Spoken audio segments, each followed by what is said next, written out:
You stand before me, and I can feel the question that trembles within you. Why does life hurt so much?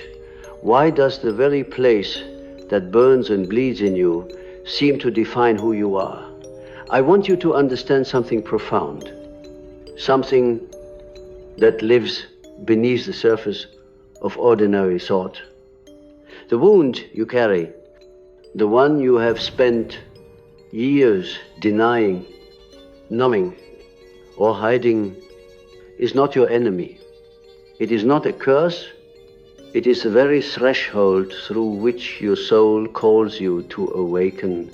You see, the psyche does not speak to us in the language of logic or reason. It speaks in symbols, in dreams, in sudden shadows cast over the bright surface of our lives. The wound you carry is one such symbol, an archetypal force that points towards your freedom. In my work, I have seen how people come to therapy thinking they must rid themselves of pain. They imagine that the goal is to become clean, unmarked, and unscarred, as though the soul were a sheet of white paper that should never be touched by ink. But this is a mistake. The true task is not to erase the wound, but to descend into it, to enter its darkness and learn what it wants to teach you. For the unconscious, that vast and unfathomable ocean of your being, does not wound you out of malice. It wounds you to call you closer, to break the thin shell of the ego that thinks it knows who you are. The ego is a fragile mask. The wound tears it apart so that something larger, more whole, can emerge. I have often spoken of individuation, that mysterious process by which a person becomes the self they were meant to be. Not the self that society or their parents demanded they be. Individuation is not a comfortable process. It does not take place in the light of day, but in the dark forest of your own inner world. And at the center of that forest, like a sleeping dragon, lies your sacred wound. Perhaps it is the memory of a betrayal, or the haunting ache of abandonment. Perhaps it is the voice that once told you, you are not enough, a voice you have carried like a ghost in your blood. Whatever form it takes, this wound holds the key to your freedom, because it forces you to confront the truth of who you are, not as a persona, not as a role, but as a living soul that must integrate both shadow and light. Consider the myths of old, for they are not mere stories, but living mirrors of the psyche. Think of the hero who must journey into the underworld to claim a treasure. In every tale, there is a wound that begins the adventure, a loss, a wound of love, a shattering of the known world. The wound is what propels the hero to leave the safety of the village and enter the unknown. Without it, the hero would remain stagnant, trapped in the illusion of comfort. And you, too, are a hero in your own story. Though you may not feel it, your wound is the summons. It is the whisper in the night that says, go deeper. There's more to you than you know. But let me tell you this, the wound cannot heal through denial. When you turn away from it, when you numb it with distractions, addictions, or the endless noise of modern life, you give it power. The wound then becomes a shadow, and the shadow, when unacknowledged, will control your life from behind the scenes. It will shape your choices, your relationships, your fears. You may find yourself drawn again and again to the same patterns of pain not because fate is cruel, but because the unconscious insists that you see. The wound says, look at me, I am your teacher. Until you have the courage to look, you remain bound. There is a strange alchemy that takes place when you finally turn toward the wound. At first, it feels like death, as though something in you is being torn apart. And in truth, it is a death of the old self, the mask you wore to please the world, the fragile identity you thought was real. But beyond this death lies transformation. The wound becomes the gateway to the self, that mysterious center of your being that is both personal and eternal, both human and divine. It is here, in this space of surrender, that freedom is born, not freedom from pain, but freedom through it. For when you no longer fear your wound, when you can hold it in your hands like a sacred stone, you discover strength that no external circumstance can ever take from you. I have seen this in dreams, in symbols that arise spontaneously from the unconscious. A woman dreams of a bird with broken wings. She weeps for the bird, but in tending to its wound, she discovers that the bird can still sing, and its song transforms her own heart. A man dreams of being swallowed by a serpent, only to awaken inside its belly, where a hidden fire burns the fire of his own instinctual power, which he had long denied. These are not just dreams, they are messages from the soul, telling us that the wound is not the end. It is the beginning of a deeper wholeness. You may ask, how do I work with this wound? How do I face it without being consumed? The answer is patience. And above all, honesty. The psyche cannot be forced, but it can be invited. When you sit in silence, when you let the dream speak, when you dare to write or paint or cry out what the wound feels like, you open the door to transformation. This is not easy work. It is not the kind of work that modern culture teaches us to value, for it does not produce quick results or shiny achievements, but it is the work of the soul. And it is the only work that truly matters. You must also understand the role of the shadow in this process. The shadow is the part of yourself that you have rejected, the part that you have cast into darkness because it felt dangerous or unworthy. Often, the wound and the shadow are entwined, like roots beneath the soil. When you ignore the wound, you also deny the shadow, and the shadow, unacknowledged, become destructive. But when you face the wound, when you allow yourself to feel its pain and trace its roots, you also begin to integrate the shadow. And in this integration, a new kind of power arises, not the power of domination, but the power of wholeness. There is a paradox here that is difficult to accept. The wound does not fully go away. It becomes part of you, like a scar on the skin that tells a story. But in accepting it, in carrying it with dignity, you transcend it.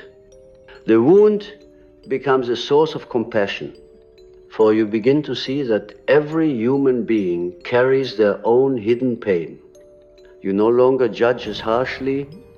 You no longer see yourself as separate. The wound, once a prison, becomes a bridge. Imagine for a moment that you are standing before a dark cave.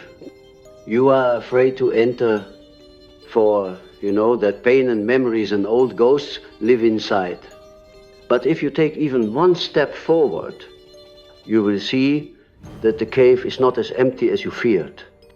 There are treasures buried in the dark insides, strengths, forgotten parts of your soul that have been waiting for you. The wound is the entrance to this cave.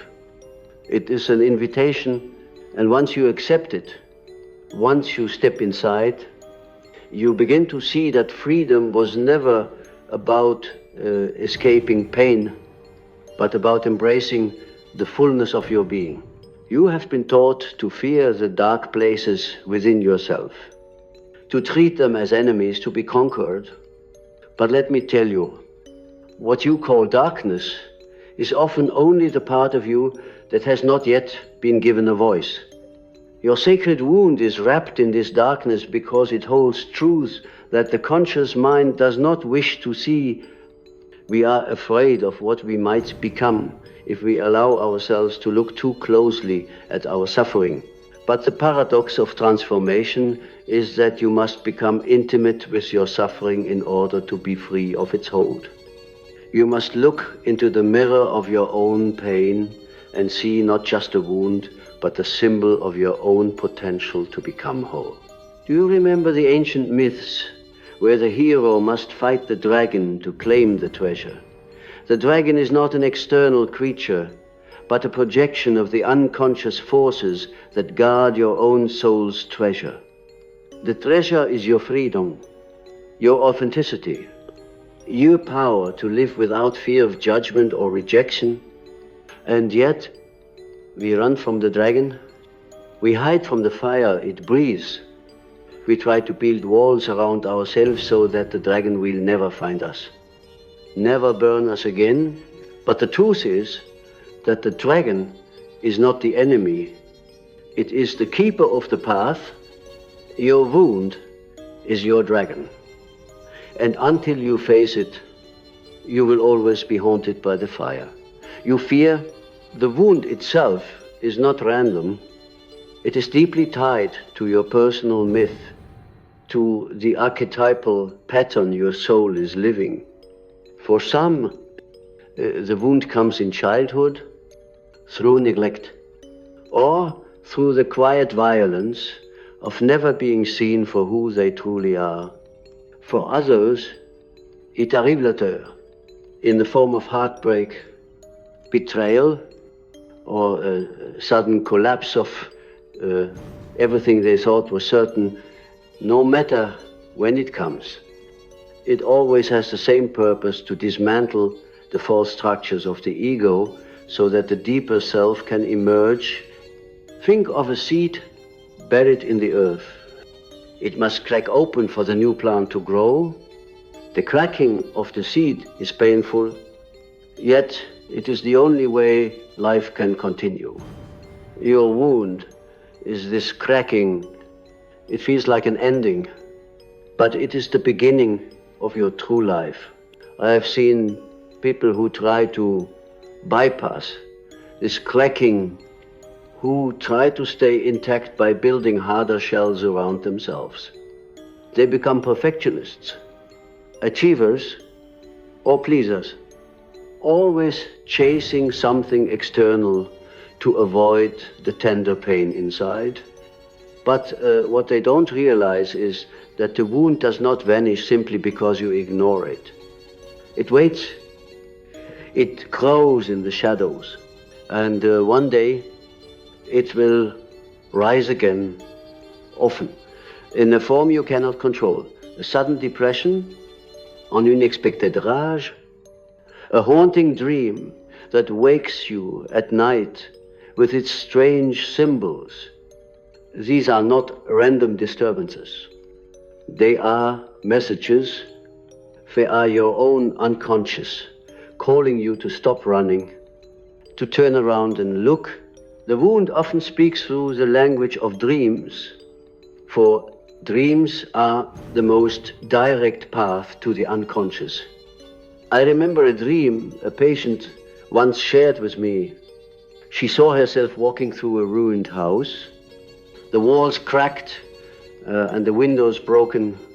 She felt despair as she wandered the halls, thinking the house was a reflection of her life's failures. But then, in the corner of one room, she found a small glowing light, a candle that had never gone out. No matter how broken the house was, that candle, I told her, was her self, the indestructible core of who she truly was. The wound may have shattered the walls of her persona, but it could never extinguish that light. In fact, the breaking of the walls allowed her to finally see it. Your wound is like that ruined house. It strips away what is false. It reveals what has always been there, but hidden beneath the surface. If you have the courage to enter that house, to walk through its dark rooms and listen to its echoes, you will find that small, glowing light, and once you see it, you will know that no wound, no pain can truly destroy you. It can only bring you closer to your essence. There is a temptation to think that healing means going back to who you were before the wound. But that is not true. Healing is not a return. It is a transformation. You are not meant to go back to being who you were. You are meant to become someone new, someone who carries the wisdom of the wound like a jewel carved from the depths of the earth. The wound teaches you compassion because it softens you. It shows you that every soul is fighting an invisible battle. It makes you humble because you realize that you are not invincible, that you are made of both shadow and light. And it gives you strength because once you have faced your own pain, you are no longer afraid of life's storms. To integrate the wound is to stop asking, why did this happen to me? And to start asking, what is this teaching me? What truth is hidden here? The ego resists this shift because the ego thrives on control, and the wound reminds you that life cannot be controlled. Life is mysterious, chaotic, and full of forces beyond your understanding. But within that chaos lies a deeper order, a sacred pattern that guides you toward your true self. When you accept this, when you stop fighting the wound and instead allow it to speak, you begin to walk the path of individuation. Individuation is not about becoming perfect. It is about becoming whole. To be whole is to embrace all the parts of yourself, the parts you love, the parts you hate, the parts you do not even want to see. Your wound is often the gateway to these hidden parts. It shows you where you have disowned pieces of your soul. For example, if your wound is rejection, you may have hidden away your capacity for vulnerability because you believed it made you weak. But vulnerability is not weakness. It is a doorway to true connection. By reclaiming this part of yourself, you become more real, more alive. In my own journey, I have known wounds that cut to the bone. I have faced moments where I doubted everything I believed about the psyche, about the soul. But it was in those moments of darkness that the deepest insights emerged. It was in the collapse of certainty that I found the seeds of truth. You see, the wound breaks open the ground so that new life can grow. If you can sit in the discomfort of not knowing, if you can allow the wound to teach you without rushing to escape, you will find that something within you begins to bloom. There is also a collective dimension to the wound. Just as individuals carry wounds, so does humanity as a whole. We carry the wounds of war, oppression, separation, and fear. These collective wounds show up in the culture we build, in the way we treat each other, in the shadows we project onto those we call the other.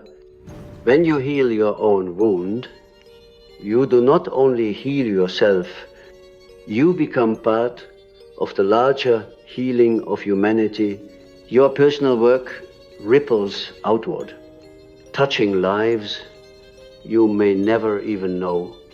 This is why your wound is sacred, because it connects you to something greater than yourself. The world we live in does not honor wounds. It tells us to hide them, to put on a smile, to keep moving, as if nothing is wrong. But the soul does not heal through pretending. It heals through truth. It heals through the courage to say, yes, I am hurting, but I will not turn away.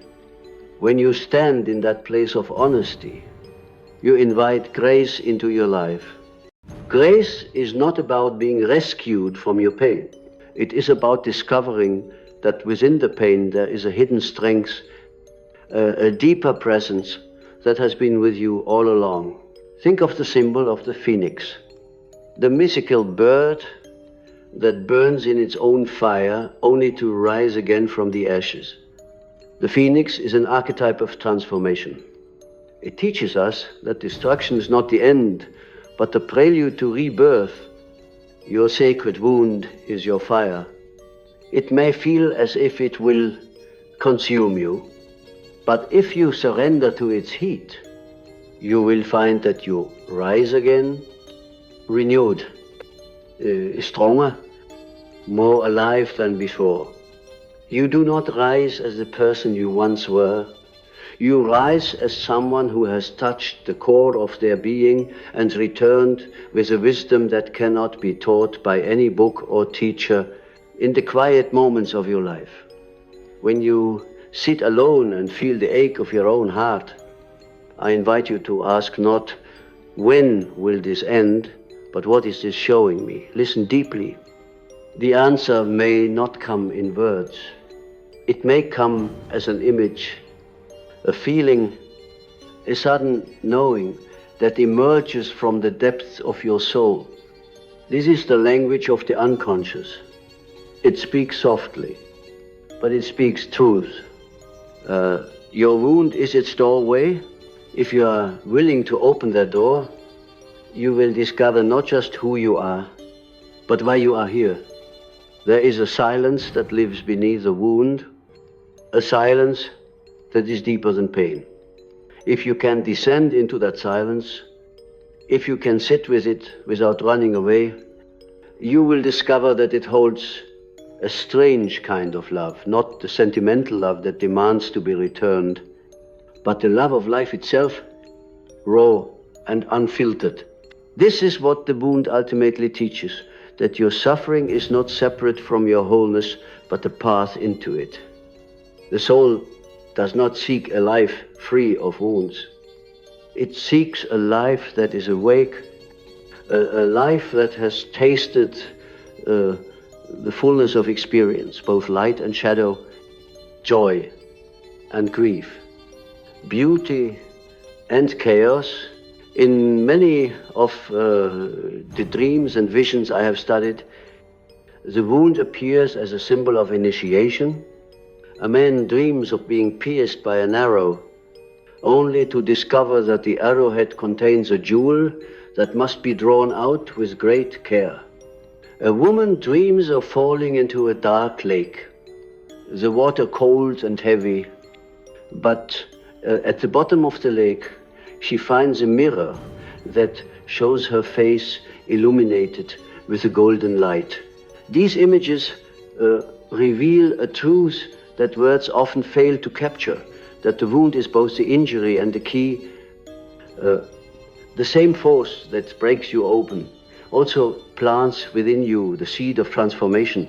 We live in a culture that glorifies the avoidance of pain. We are taught to seek constant stimulation, to numb our feelings with entertainment, work, substances, or the endless pursuit of success. But when we run from our wounds, we run from our own souls. The wound is not just a reminder of what you have lost. It is a compass pointing to what you have not yet integrated. If you feel an ache in your heart, it is often because there is a part of you waiting to be acknowledged, a part that you have exiled because it felt too vulnerable, too strange, or too frightening to face the shadow, which I have spoken of many times, is born from these exiles. Every time you say, "This is not me," or "I must hide this to be loved," you push something into the unconscious, but the unconscious does not forget. It will bring back these fragments, often in the form of dreams, projections, or conflicts with others. Your wound is one of the gateways through which the shadow emerges. If you can meet it with honesty instead of fear, if you can sit with its pain and ask, what part of me is trying to return, you will begin to gather these lost pieces of your soul. And as they return, you will feel more whole, more alive, because you are no longer living as a fragment, but as a full, complex, luminous being. I recall a man who once told me that he felt empty, as if his life had no meaning. He had achieved everything society told him would bring happiness: a good career, wealth, respect, yet inside he felt hollow, as though something essential was missing. When we explored his dreams, a recurring image emerged: a wounded child sitting alone in a corner, crying.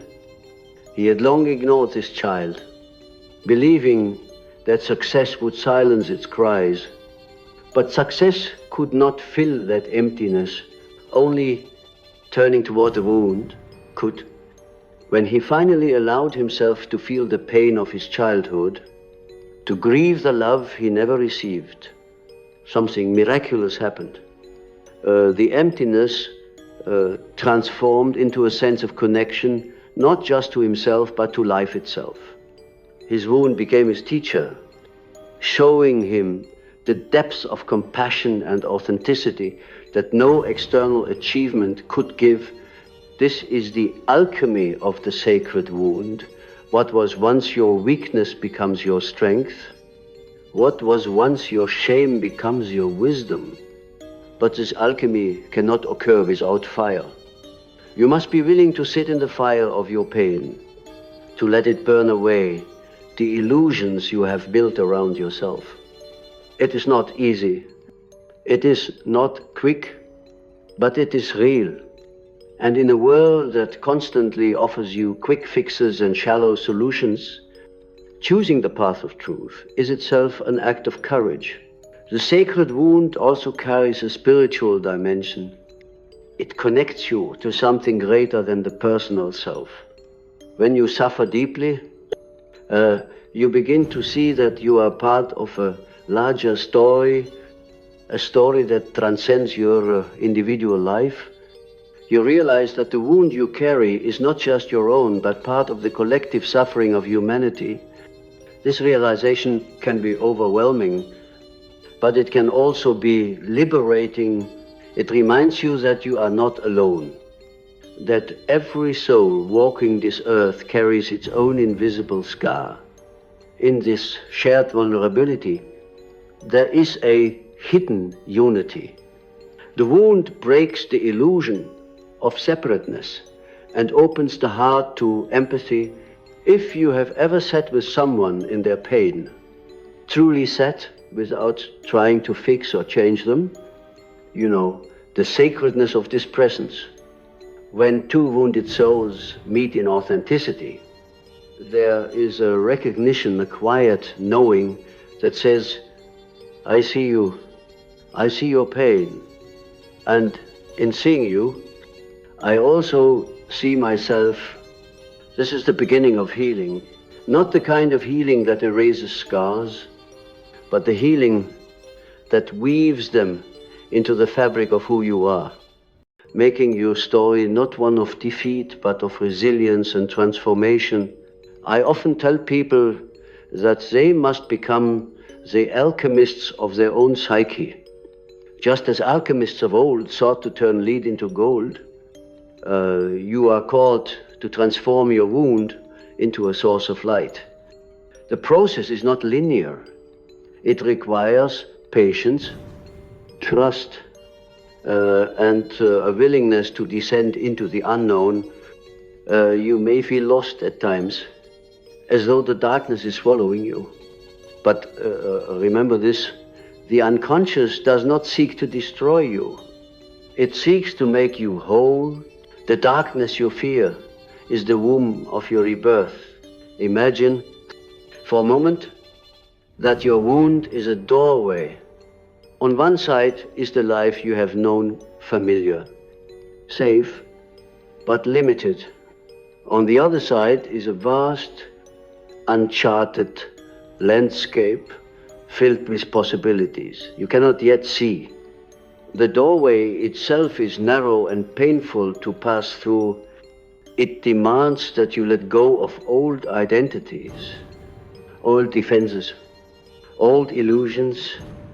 But if you have the courage to step through, you will find that the world on the other side is not just bigger but richer, more alive, more true. This is what it means to be free, not free from pain, but free to live fully in spite of it. And even because of it, the wound also has a way of revealing your unique gift to the world. You may not see it now, but the very place where you have been broken often holds the key to your purpose. Those who have known deep suffering often become the greatest healers, the greatest teachers, the greatest creators. Why? Because they have walked through the fire and emerged with wisdom that cannot be faked. They have touched the raw essence of life and can speak to others from a place of truth. Your wound can become your gift if you are willing to let it teach you. It can shape your voice, your work, your relationships in ways that bring light to others. But beware of the temptation to romanticize the wound. It is not the wound itself that is sacred, but what you do with it. Suffering by itself does not make you wise. It is your willingness to engage with suffering, to listen to its message and allow it to transform you, that brings wisdom. There are those who become trapped in their wounds, who wear them like badges of identity and never move beyond them. This is not freedom. True freedom is when the wound no longer defines you, but instead becomes a bridge to your deeper self. So I ask you, what is the wound you are most afraid to face? What is the story you tell yourself about why it happened? Perhaps you believe it made you weak, or unworthy, or broken beyond repair. But I tell you now, you are none of these things. The wound does not diminish you. It reveals you. It strips away what is false so that the truth can emerge. And the truth is that you are not fragile. You are not a victim of life. You are a soul in the process of remembering its own power. The path ahead is not easy, but it is sacred. It will ask you to sit with discomfort, to face memories you would rather forget, to let go of the masks that have protected you. But as you do this, you will feel something begin to shift. You will feel a light stirring in the depths of your being, a light that has been there all along, waiting for you to see it. This is yourself, not the self that is concerned with appearances or achievements, but the self that is eternal, infinite, and whole, you may wonder, how do I take the first step towards this self, towards the integration of the wound? The first step is always the same presence, to be present with what is, to stop running from your own experience. When you are present, even for a moment, the wound begins to speak. It will not shout. It whispers in subtle ways a tightening of your chest, a sudden memory, a dream that will not leave you alone. These are invitations. To be present with them is to begin the dialogue with your own unconscious, with that vast field of wisdom and mystery that lies beneath your conscious mind. The second step is trust. Not trust that life will spare you pain, but trust that life has a deeper intelligence, a pattern that is working through you even in your darkest hours. I know how difficult this is to accept when you are in the midst of suffering. It feels like there is no meaning, no purpose, only chaos. But I tell you, there is a hidden order, a current flowing beneath the surface. Your wound is not a random accident. It is part of your soul's initiation. It is the door through which the greater self calls you. This trust cannot be forced. It grows when you dare to face the wound and realize that you survive. Not only survive, will deepen every time you face what you fear, every time you sit with your pain without trying to escape. You build a new kind of strength. This is not the strength of the ego, which tries to control and dominate. It is the strength of the soul, which is rooted in surrender, in the willingness to feel and to transform. Such strength is unshakable because it is not based on external conditions. It arises from the very depths of your being. You must also learn to listen to the symbols that arise from within.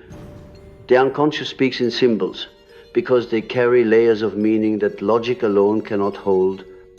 A dream of a broken mirror may show you how you see yourself shattered, but it may also reveal the need to see beyond appearances. A dream of a dark forest may frighten you, but it also tells you that something unknown is waiting to be discovered, something you must encounter if you wish to grow. These symbols are not random. They are messages from the self guiding you through the labyrinth of your own psyche.